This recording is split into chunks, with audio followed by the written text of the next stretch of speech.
দিনই এখানে ছিলাম, আমি জানাজায় অংশগ্রহণ করেছি। এরপরে আমার নেত্রী, প্রাণপ্রিয় নেত্রীর কবর জিয়ারত করেছি। গতকালকে আমি এখানে ছিলাম।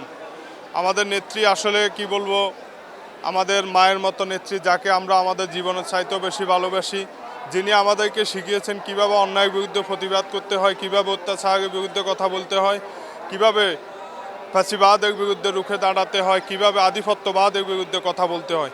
সেই ভাষা শেখানো নেত্রী আমাদের ছেড়ে চলে গেছেন। যিনি আমাদের মুখের ভাষা ছিলেন, যিনি মানুষের অধিকারের পক্ষে সারা জীবন কথা বলেছেন, সেই নেত্রীকে হারিয়ে আজকে আমরা শোকে মুখ্যমান। আমরা আমাদের সেই নেত্রীর কবরের পাশে এসে নেত্রীর জন্য দোয়া করেছি, মহান আল্লাহ যেন আমাদের নেত্রীকে জান্নাতবাসী করেন।